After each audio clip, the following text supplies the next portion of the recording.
Hitting the streets to make your voice heard is a fundamental right in the United States, and it's a part of our country's lifeblood. Whether you're headed out in support or dissent, you should know what you're getting into before you go. Even if you think the event is purely peaceful, someone else, another protest group, or the police may all have different ideas. Here are some tips to prepare before you go out to have your voice heard. Before we go too much further, it's important to note that these tips will help you stay comfortable and be prepared in case something bad happens. There's no replacement for following police direction, using common sense, and leaving the area if ordered or if things get dangerous. Since history has shown us that even the most peaceful protest can turn dangerous and that people on any side can be injured, it's important to be prepared for anything that may happen before you leave the house.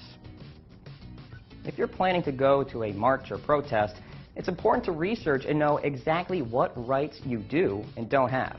For example, many people incorrectly interpret their First Amendment right to assembly to allow them to gather anywhere they wish. But in reality, it limits the government and other agents of the state from infringing on peaceful assembly in public places.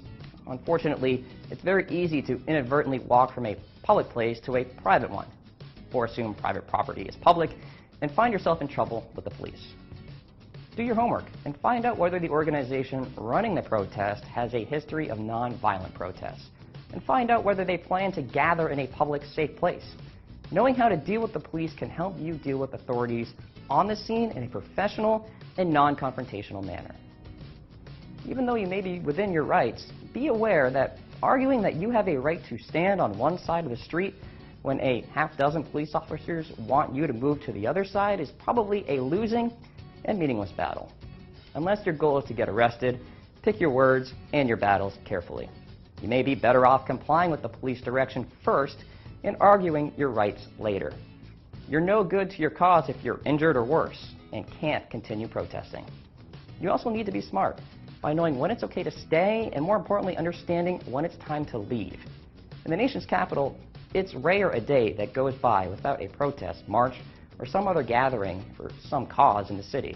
Often, people for and against the same causes, legislation, political parties, or even global events gather in the same place to be heard, and arguments often ensue. Usually, it's a few angry people that just can't resist taunting the other side or inciting the police, but as soon as a scuffle breaks out, the police are quick to jump in and disperse the crowd entirely, make arrests, or at least separate people. This happens for all sorts of gatherings, from war protests to street celebrations. It's important to know if you're going out to enjoy your right to assemble, participate in some civil disobedience, or just to make your voice heard, is to be smart, prepare properly, and when the time comes to leave or obey police direction, that you do so. If things get out of hand, get out of the way and away from the front lines as quickly as possible. If you can, get indoors where you can recover, change clothes, or use any of the supplies you packed if you need to. Don't go toe-to-toe with the police, don't antagonize them, and don't start an altercation with opposing protesters. You'll just make trouble for everyone. In the end, your goal should be to protest peacefully, protect yourself defensively, and be ready for whatever may happen, even if things go poorly. Hopefully that won't be the case, but if it is, you'll have what you need to stay safe, uninjured, and able to stay as long as possible to have your message heard.